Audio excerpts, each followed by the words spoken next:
Hey guys, it's Eric from the Kobold Club. Today we're going to be talking about two games from Gamewright. The first one, Forbidden Island, and the second one, its counterpart, Forbidden Desert. These are both very fun cooperative games, however they play quite a bit different. They're based on the same fundamentals, however they differ in the complexity.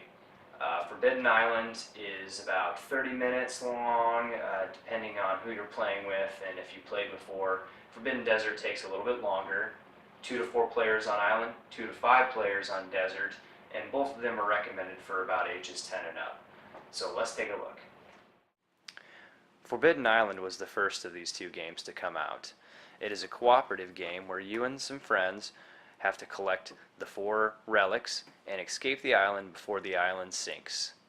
Forbidden Island starts by the players laying out tiles to create the island. The tiles are shuffled together and then laid out randomly, so every game you're going to have a little different looking island.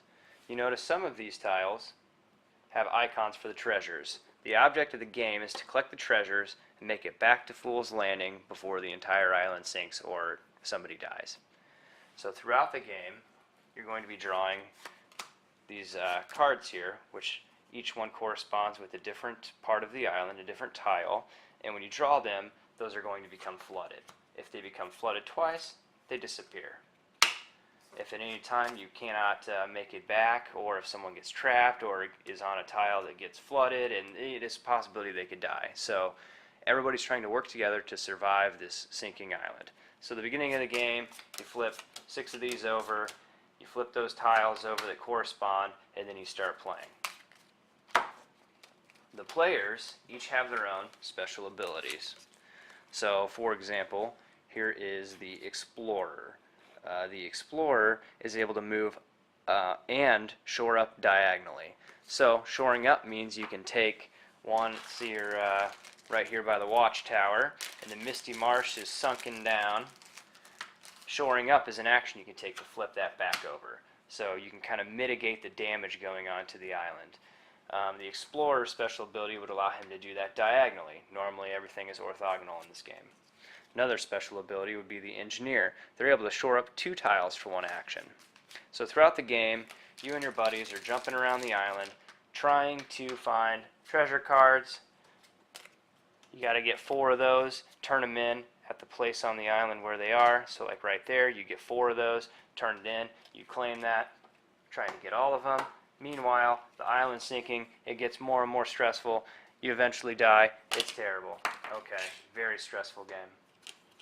I'm just kidding, it's actually really fun. But that's how the game works. It's a constant race against time. If somebody dies, everyone loses. So everybody has to think together and think on their toes to solve this issue of a sinking island. Now, as I'm sure you've probably already figured out, Forbidden Island takes place on an island, Forbidden Desert takes place in a desert. Both situations, you're still trying to survive. So, Forbidden Desert is based on the same principles. You and a group of your friends are trying to survive this desert and trying to escape. However, instead of trying to find relics, you are trying to find pieces of this ancient airship that is buried in the desert.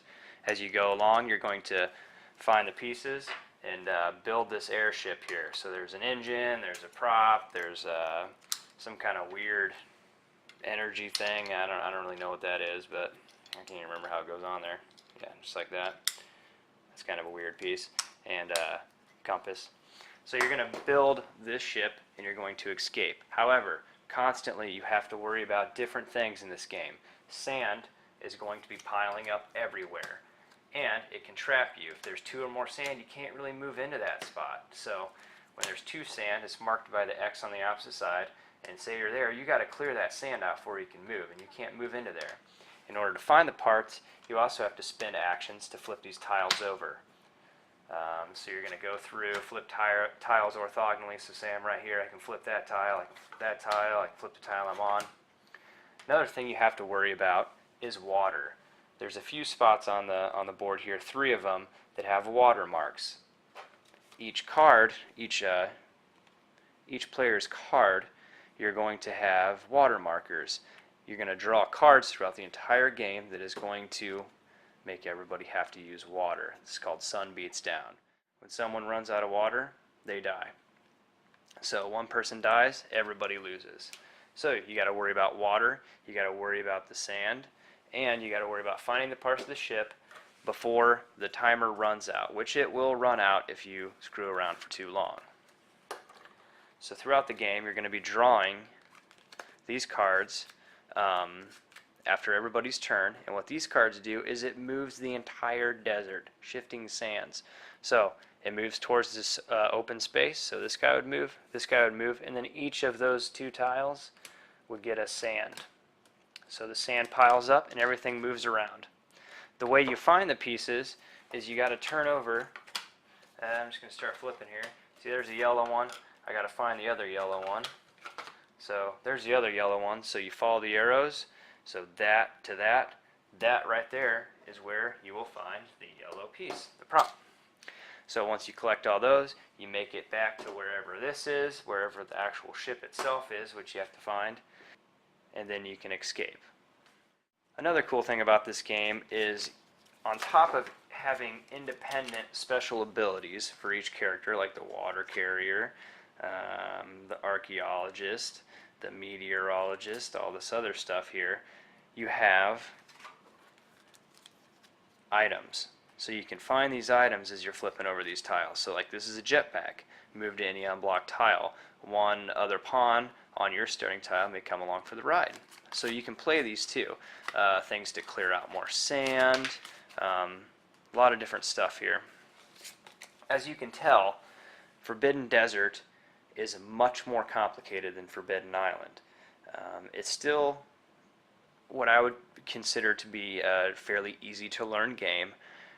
However, the big difference is Forbidden Island is a little bit easier to jump right in, and Forbidden Desert takes a little bit to figure out how to beat it. Another really awesome feature about these games, you are able to adjust the difficulty. So let's say you're playing on normal, you're able to beat the game without difficulty. You can then bump it up to the elite or maybe even the legendary setting, and good fucking luck on the legendary because it is hard as piss. Especially if you are not good at communicating with your friends or you've been drinking too much. So keep that in mind. Or you can go the other way. Say you're playing with kids or you're trying to teach someone how to play. You can bump them down to the novice and still have a good time. Both of the games have that built-in feature. Overall, I would highly recommend both of these games. They are both a lot of fun. If you're more of a casual player or wanting to play with younger kids that aren't really used to playing games yet, I would lean towards Forbidden Island. It is quicker to learn and is more simple. If you're more of a hardcore player, an avid gamer, and you're looking for a challenge, I would lean towards Forbidden Desert. It's going to hold your interest probably a lot more than Island will. That does not mean, however, that Forbidden Desert is inaccessible to casual players. I still feel that this is a simple enough game that pretty much anybody can learn how to play it. So, whether or not you like deserts or islands, say you're brand new to board games and you want to try out Desert, fuck it, man. You can figure it out. Either one of these games is a great choice. It's up to you. Thank you guys for watching Kobold Club. Like, comment, subscribe. See you guys later.